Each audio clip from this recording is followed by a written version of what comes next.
Fixing Angular at output and EventEmitter returning undefined in child-to-parent communication. The problem at output EventEmitter returning undefined.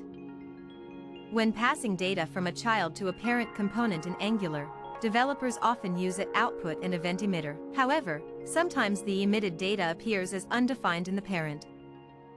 This usually happens due to improper initialization or incorrect use of the data property in the child component. Common mistake in child component input initialization. In Angular, an at-input property should be properly initialized as a value, not as a type annotation or incomplete declaration. Problematic code snippet.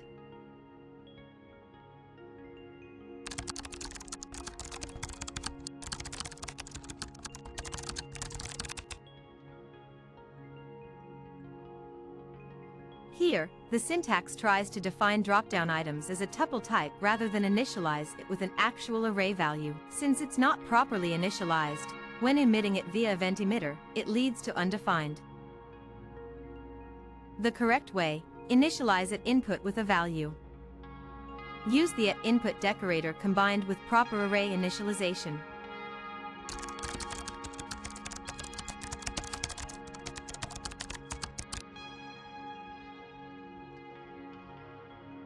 This way, dropdown items is a properly initialized property holding the data.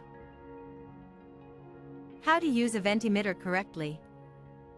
Define the emitter as. Emit the existing dropdown items when needed.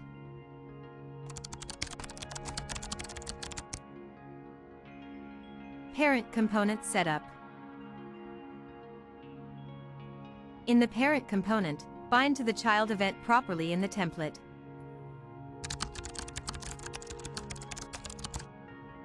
Define the handler method to receive the emitted data.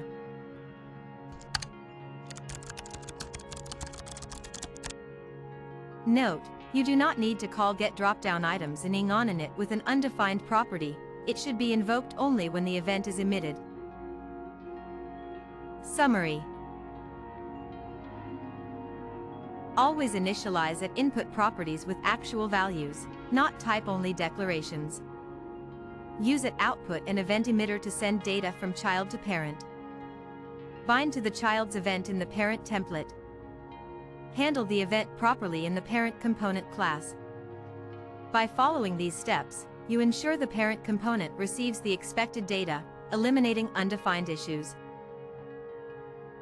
Additional tips. Consider typing your inputs and outputs explicitly for better type safety.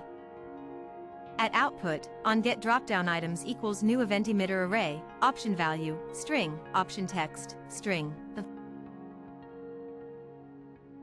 At input, dropdownItems, array, option value, string, option text, string, equals.